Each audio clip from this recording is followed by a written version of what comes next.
ایک عورت اپنے اکلوتے بیٹے کے ساتھ اپنی دنیا میں مگن خوش و خرم زندگی گزار رہی تھی کہ ایک دن اس کا بیٹا خالق حقیقی سے جا ملا۔ عورت کے لیے کل کائنات اس کا بیٹا چھن جانا ایک ناقابل برداشت صدمہ تھا۔ اس کا ذہنی نظام قدرت کو ماننے کے لیے تیار نہیں تھا۔ وہ روتی پیٹتی گاؤں کے حکیم صاحب کے پاس چلی گئیں اور کہنے لگیں کہ میں اپنی ساری جمع پونجی خرچ کرنے کو تیار ہوں، بس میرا بیٹا لوٹ آئے۔ حکیم صاحب آپ کوئی ایسا نسخہ بتا دیں جس سے میرا بیٹا دوبارہ زندہ ہو جائے۔ حکیم صاحب اس غمزدہ عورت کی حالت دیکھ چکے تھے۔ کافی سوچ و بچار کے بعد حکیم بولے، ہاں ایک نسخہ ہے تو صحیح۔ علاج کے لیے ایک ننھے سے سرسوں کے بیج کی ضرورت ہے جو کسی ایسے گھر سے لیا گیا ہو جس گھر میں کبھی غم کی پرچھائی تک نہ پڑی ہو۔ عورت نے کہا، یہ تو کوئی مسئلہ ہی نہیں ہے، میں ابھی جا کر لاتی ہوں۔ عورت کے خیال میں اس کا گاؤں ہی تو وہ جگہ تھی جس میں لوگوں کے گھروں میں غم کا گزر نہیں ہوتا تھا۔ بس اسی خیال کو دل میں سجائے اس نے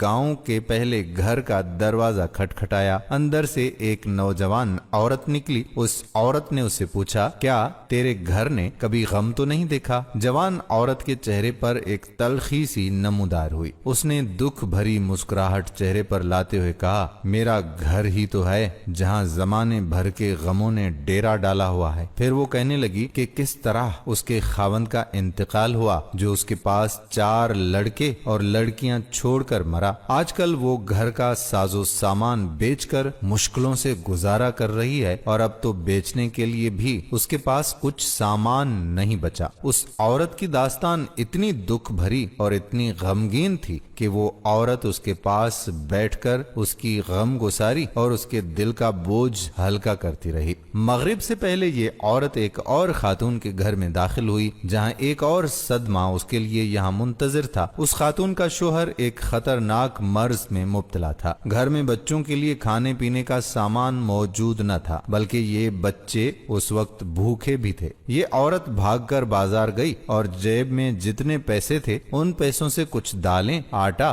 اور گھی وغیرہ خرید کر لے آئی۔ اس خاتون کے ساتھ مل کر کھانا پکوایا اور بچوں کو شفقت سے کھلایا۔ کچھ دیر دل بہلانے کے بعد وہ کل شام کو پھر ملنے کا وعدہ کر کے گھر سے نکل گئی۔ یہ عورت ایک گھر سے دوسرے گھر اس امید سے چکر لگاتی رہی کہ کوئی ایسا گھر مل جائے جس پر کبھی غموں کی پرچھائی نہ پڑی ہو۔ گزرتے دنوں کے ساتھ یہ عورت بستی کا ہر ایک گھر دیکھ چکی تھی، پر اس کو ایک گھر بھی ایسا نہ ملا جہاں کوئی غم نہ پہنچا ہو۔ وہ لاشعوری طور پر دوسرے کے غموں میں شریک ہو کر ان کے غموں کا مداوا بنتی چلی گئی اور اپنا غم کم لگنے لگا۔ بستی کے حکیم نے اس سے اپنا غم بھلانے کے لیے ایسا مثالی نسخہ تجویز کر دیا تھا جس میں سرسوں کے بیج کا ملنا تو ناممکن تھا مگر غم پر قابو ضرور پا سکتی تھی۔ غموں پر قابو پانے کا جادوئی سلسلہ اسی لمحے شروع ہو گیا تھا جب وہ بستی کے پہلے گھر میں داخل ہوئی تھی۔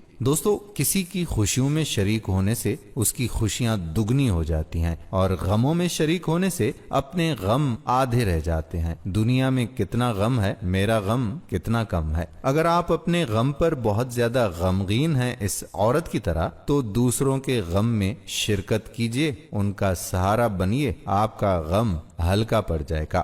امید کرتے ہیں کہ یہ ویڈیو آپ کو ضرور پسند آئے۔